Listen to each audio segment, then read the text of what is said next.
어제 대선 후보들의 대선 10대 공약들이 앞다투어 공개가 됐었는데 앞서 김문수 후보 첫 번째, 두 번째도 경제 공약을 강조했다고 제가 말씀을 드렸죠. 이재명 후보도 역시 경제를 1순위로 꼽으면서 공약을 내놨습니다. 1호 공약이 세계를 선도하는 경제 강국으로 만들겠다라는 내용이었고요. 그리고 내란 극복과 민주주의 회복을 두 번째 공약으로 내걸었습니다. 내란 극복, 민주주의 위상 회복 이게 다 또 통합과 관련된 이야기가 아닌가 이런 분석이 나오고 있고요. 핵심 지지층은 물론 중도와 무당층을 겨냥한 공약들도 눈에 띄었습니다. 자, 민주당은 국민의힘과 김문수 후보를 향해서는 프레임을 가지고 공격을 하고 있습니다. 내란 정권 출신의 극우 후보다라고 공격을 하고 있는데요. 이 내란, 극우 이 두 단어를 아주 강조하고 있습니다. 12.3 내란은 아직 끝나지 않았습니다. 국민의힘은 어떻습니까? 국민을 우롱하면서 후보 바꿔치기 막장극까지 연출하고 결국 내란 정권 장관 출신 극우 후보를 내세우지 않았습니까? 이들은 다시 제2, 제3의 내란을 시도할 것입니다. 이재명 후보는 경제와 민생, 중도 실용, 포용, 통합을 유세하고 있습니다. 반면 극우 내란 후보 김문수는 전광훈과 윤석열의 지지를 받으며 막말로 첫 유세를 시작했습니다. 그리고 공식 선거운동이 본격적으로 시작되면서 각 후보들에 대한 철통 경호도 시작됐습니다. 특히 이 테러 위협을 받고 있는 이재명 후보는요. 어제도 방탄복을 입고 출정식에 나선 모습을 볼 수 있었습니다. 민주당 선대위는 이재명 후보에 대한 방탄유리 설치까지도 검토하고 있는 것으로 알려지고 있는데요. 보도 내용에 따르면 일단 경호팀 내부 첩자가 있다는 제보도 들어왔다는 내용이 알려지고 있습니다. 일단 관계자 내용 들어보시죠.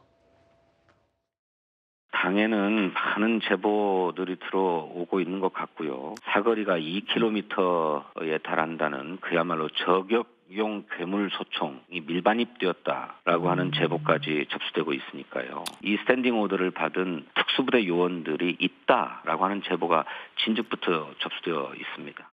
후보가 대중접촉 유세를 좀 안 했으면 좋겠다는 요구가 폭주할 정도로 트럼프 대통령도 유세를 할 때 앞에 방탄유리를 막으로 세우고 한 경우가 있고요. 저격거리가 있는 가능한 건물을 미리 검색할 수 있는 다양한 장비라든가 저희들이 또 몇 가지 조금 새로운 아이디어를 낸 것도 있습니다. 지금 보도 내용에 따르면 경호팀 내부에 첩자가 있어서 굉장히 위험할 수 있다라는 지금 얘기가 나와서 이 경호팀 내부의 신원 검증을 다시 하고 있다 이런 얘기도 들리던데 그 정도로 심각한 제보 내용이었습니까?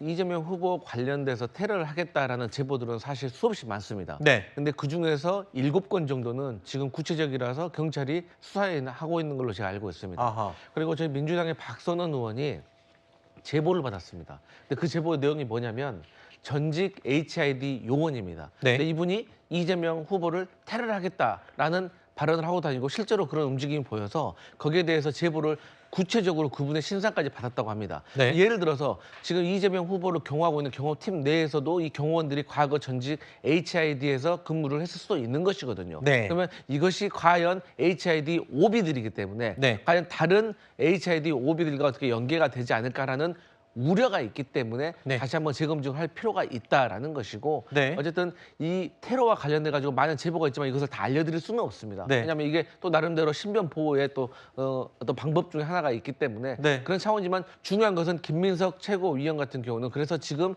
선거 캠페인의 형태 자체를 좀 바꿔야 될 정도로 심각한 상황이라고 지금 경고를 하고 있기 때문에 네네. 당내에서도 여기에 대해서 과연 국민들의 우려를 조금 더 증가시킬 수도 있기 때문에 네. 여기에 대해서 좀 신중히 검토를 해보자 하는 분위기가 있다는 점을 알려드립니다. 다른 후보들도 혹시 뭐 이런 제보가 있습니까? 신변에 위협되는 제보들이 있어요? 그러니까 정치인들에 대해서는 사실 크고 작은 그런 위협과 제보들은 늘상 있는 것 그래요? 같습니다. 때로는 이게 직접적으로 제보가 오지 않는다라고 하더라도 요새는 커뮤니티 등을 통해서도 이런 좀 이야기들이 많이 퍼지기도 하고 그런 네. 것들을 지지자들이 적극적으로 이제 알리는 과정에서 이 제보의 형태로 당에 접수가 되기도 하는 거거든요. 네. 그래서 그런 것들을 어느 정도 수위에서 대응을 할지가 이제 각자의 그런 차이가 있을 텐데 네. 기본적으로 신고가 들어오면 일단은 조사를 먼저 하겠죠.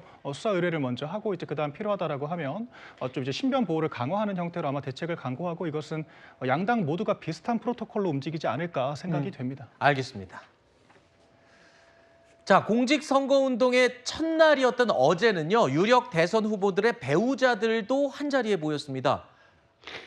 이재명 후보의 아내 김혜경 씨는요. 선거법 위반 항소심에서도 벌금 150만 원이라는 좀 뼈아픈 선고를 받은 직후였는데요. 앞서 김문수 후보의 배우자 설안영 씨는 김혜경 씨의 법화 유용 의혹을 직접 꼬집는 말을 하기도 했습니다.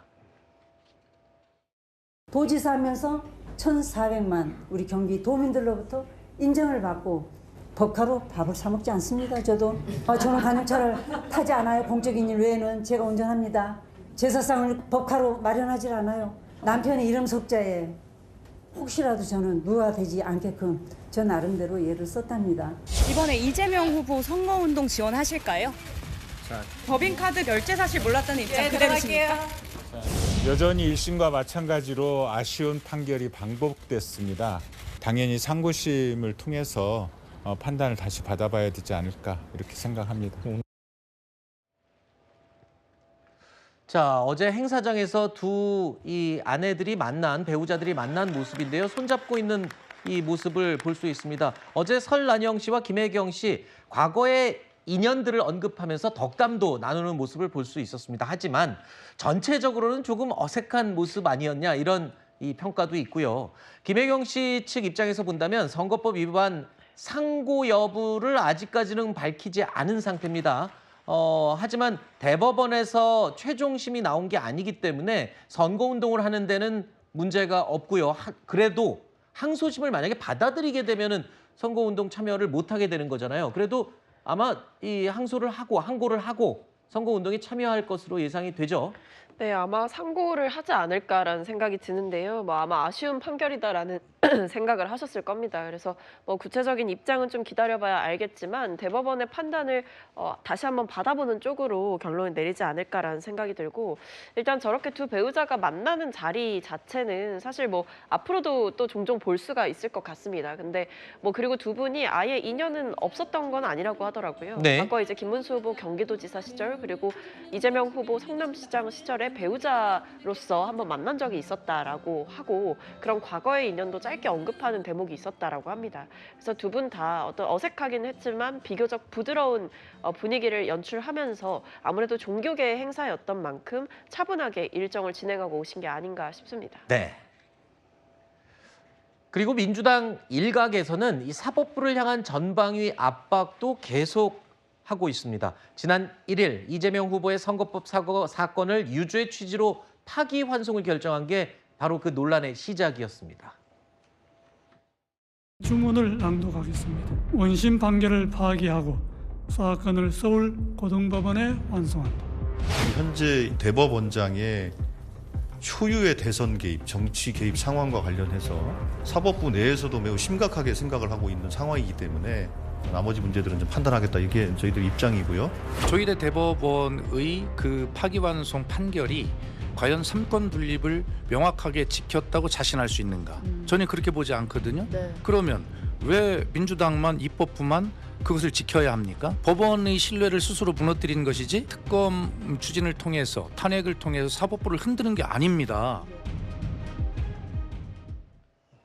어제 이재명 후보의 위증교사 2심 재판도 대선 이후로 연기됐습니다. 그러면서 대선 전에는 이제 이재명 후보는 단 한 번의 재판도 나가지 않아도 되는 상황이 된 거죠. 한마디로 사법 리스크의 부담을 거의 다 덜고 대선을 치르게 됐습니다. 그런데도 민주당 일부에서는 이로도 만족하지 못하는 듯합니다. 어제 초선 의원들이 주축으로 돼서 조희대 대법원장 특검법까지 발의했습니다. 이게 민주당의 지도부나 공식적인 입장은 아니고 초선 의원들을 주축으로 움직임이 있었던 건데 특히 내일 예정된 청문회도 아직 철회하지 않고 있는 상황이에요. 청문회 출석은 일단 조희대 대법원장 입장에서는 이 사법부의 독립성을 들어서 출석하지 않겠다고 이미 입장을 밝혔고요. 네. 근데 저는 대법원이 책임 있는 행동을 해야 된다라고 생각을 합니다. 그러니까 대법원이 특히 조희대 대법원장이 지금 대선 한복판에 뛰어들었다고 생각을 하거든요. 저희 민주당으로서는 지난 3월 26일 날 이재명 후보의 사법 리스크는 완전히 해소되었다고 생각을 합니다. 근데 조희대 대법관이 이재명 대표의 파기환송을 5월 1일 날 환송을 하면서부터 이 파기환송과 관련돼서 네거티브적인 아이템이 저는 생겼다고 생각을 해요. 그리고 그 이후에 이재명 후보와 관련해서 대선 공식 선거운동 20일 동안 5번이나 재판을 받으러 오라고 하는 것 자체가 저는 이재명 후보에 대한 흠집내기가 아닌가. 그리고 파기환송도 좋습니다. 저희가 결과를 두고 뭐라는 것은 아닙니다. 하지만 그 절차가 과연 투명했느냐. 그리고 1심과 2심이 갈린 그리고 그 100만 명 가까운 국민과 당원에게 지지를 받아서 대통령 후보로 선출된 이재명 후보에 대한 사건이기 때문에 저는 관례에 따른 게 아니라 정말 면밀히 사건 기록을 검토했었어야 되는데 거기에 대해서 국민적인 의심이 있기 때문에 이것을 해소해야 될 필요가 있다. 이런 말씀드립니다. 네, 제1야당 수장에게 불리한 판결을 했다라고 해서 대법원장을 탄핵 겁박을 하는 것을 넘어서 청문회 특검까지 하겠다라고 하는 것은 정말 이 필리핀의 두테르테 대통령 체제에서나 있었을 법한 정말 문명사회의 상상도 못할 일들이고요. 그런 게 지금 우리나라에서 펼쳐지고 있다는 것에 참담한 심경을 감추기가 어렵습니다. 그런데 이게 나아가서 이재명 후보가 집권까지 하게 되면 대법관을 30명까지 그것도 법관 출신이 아닌 사람들까지 대법원에 앉히겠다라고 지금 공포를 하고 있는 상황이기 때문에 우리나라의 미래가 굉장히 저는 두렵고 어둡다라고 생각을 하고요. 그런 국민들께서 그런 상황들에 대한 경각심을 가지고 계시고 이번 선거에 임하실 것이다라고 저는 생각을 합니다.